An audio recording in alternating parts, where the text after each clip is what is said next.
I apologize for three things. One is the fact that I'm super gross. Two is the fact that this video is so late. And three is the fact that I might just, like, collapse. um, it's super humid here. It's like 84 degrees, and it's like 3 o'clock in the morning. I have such a headache because I'm trying to quit caffeine. I'm trying to stop drinking soda, and it's hard to do. Anyways, so this week's topic is about the different terms within, like, just different terms that people use to label themselves and what you call yourself. And I really don't like the F to M label, like F to M. It says that I was female at some point.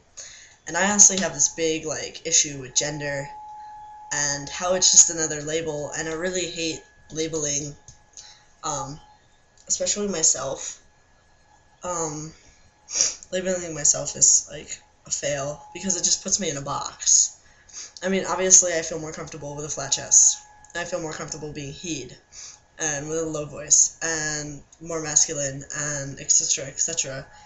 But I really feel like I don't have to subscribe to being F to M, although having top surgery, starting testosterone, things like that made me feel more like I had to subscribe to that label.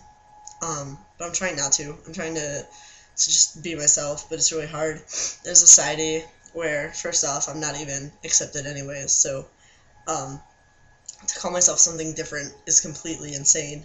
But I mostly identify as a genderqueer tranny boy. It's just, like, I don't know, I feel like if I wanted to wear a skirt one day I could. Probably when I'm passing better as a guy, which is really, an interesting thing, but just, like, being more comfortable in my body, that's all I care about. Labels are just for soup cans and to put people in boxes, and we shouldn't do that. I understand people labeling themselves, though. I do. It's just easier for society, and most of the time I do like just being seen as a guy. If people don't need to know, they don't need to know. I'd like to be seen as a guy, but, like, if someone asks me about my gender identity, I'll tell them straight up, I don't really subscribe to any labels. I also apologize for my fan.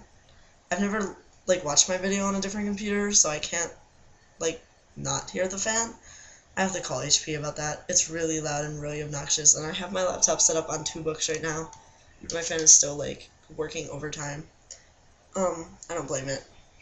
Anyways, to move on to questions, I am a PC person.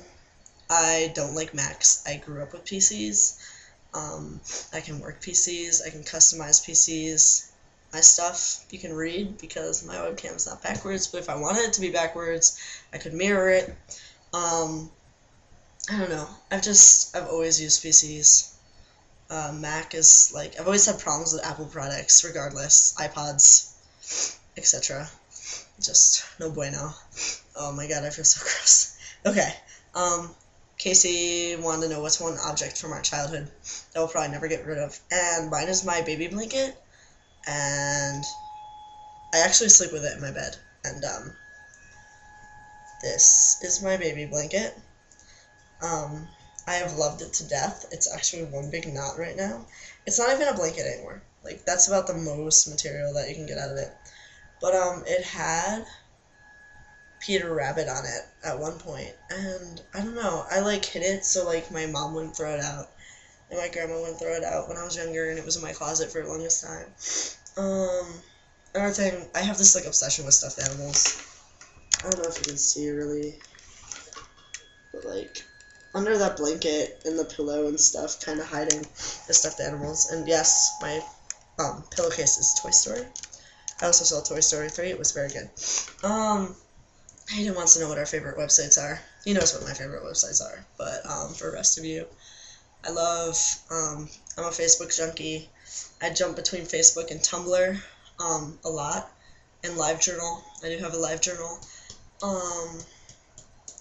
Facebook, Tumblr, LiveJournal. I use the Men's Room, which is an amazing site. It's actually my homepage.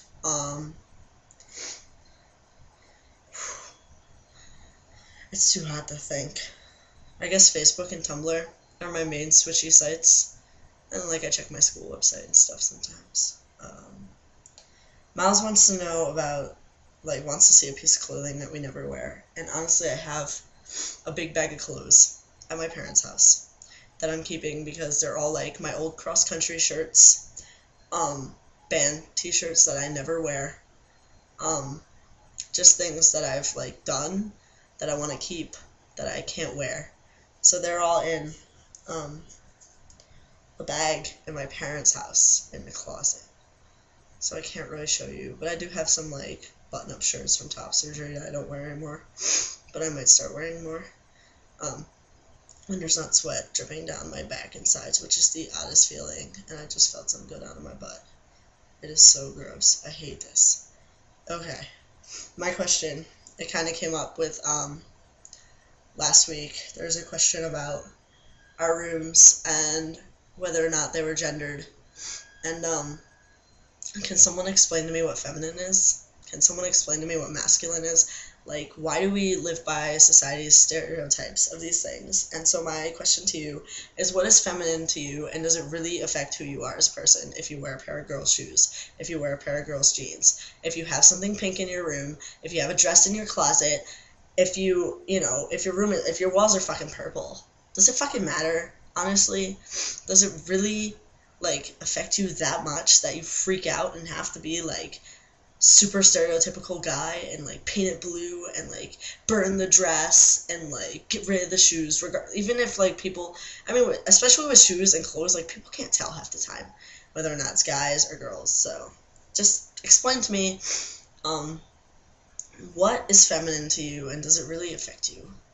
And I guess that's the end of my video.